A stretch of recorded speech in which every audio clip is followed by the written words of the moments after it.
नमस्कार। इसके पहले हम लोगों ने पंच महापुरुष योग में से 4 प्रकार के महापुरुष योगों के बारे में समझा है और आज हम लोग समझेंगे सस महापुरुष योग के बारे में कि सस महापुरुष योग कब और किस परिस्थिति में और किस ग्रह के कारण बनता है।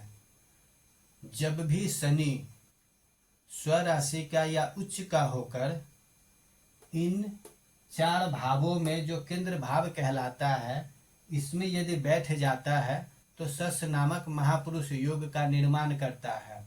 शनि 2 राशि का स्वामी है। जैसे शनि पहला मकर राशि का स्वामी है, मकर राशि। दूसरा शनि कुंभ राशि का भी स्वामी है, कुंभ राशि। और ग्रहों के बारे में फलित ज्योतिष शास्त्र में यह वर्णित मिलता है कि रवेण मेष तुले प्रोक्ते चंद्रस्य वृष वृश्चिकौ भौमस्य मृग कर्कौ च कन्या मीनौ बुधस्य च गुरुश्च कर्क मकरौ मीन कन्या शीतस्य च तुला मेषौ च मंदस्य। अर्थात शनि तुला राशि में उच्च का होता है। तीसरा नंबर में शनि तुला राशि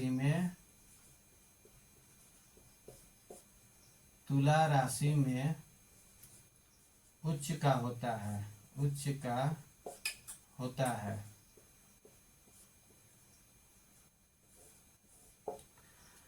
अर्थात अब समझते हैं कि सस नामक महापुरुष योग का निर्माण कब और किस परिस्थिति में बनता है।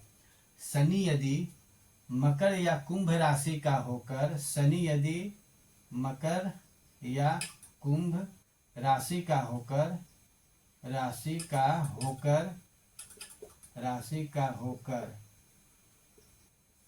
या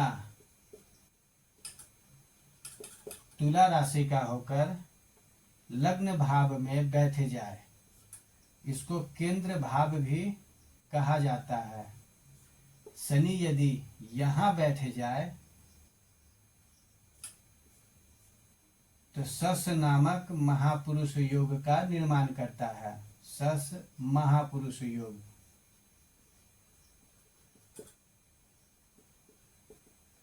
या फिर इस चतुर्थ भाव में बैठ जाए, यह चतुर्थ भाव भी केंद्र भाव कहलाता है। शनि यदि यहाँ बैठ जाए तो भी सस नामक महापुरुष योग का निर्माण करेगा, सस महापुरुष योग। या फिर शनि यहाँ स्वराशि का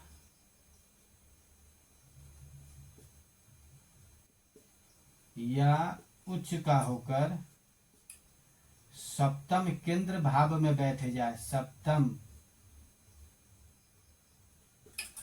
केंद्र भाव में बैठ जाए तो सस नामक महापुरुष योग का निर्माण करता है, सस नामक महापुरुष योग का निर्माण करता है।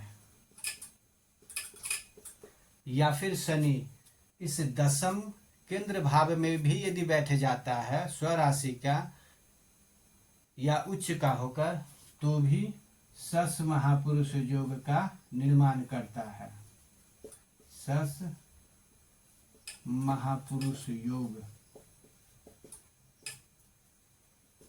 का निर्माण करता है।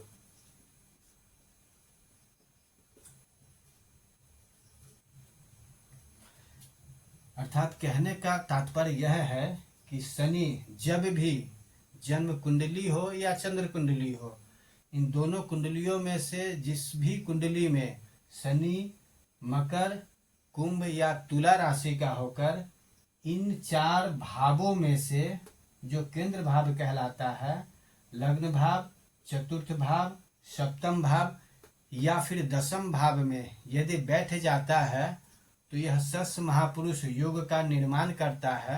फलित ज्योतिष शास्त्रों में सस महापुरुष योग के निर्माण करने के बारे में जो फलादेश किया गया वो बहुत ही अति उत्तम कहा गया है।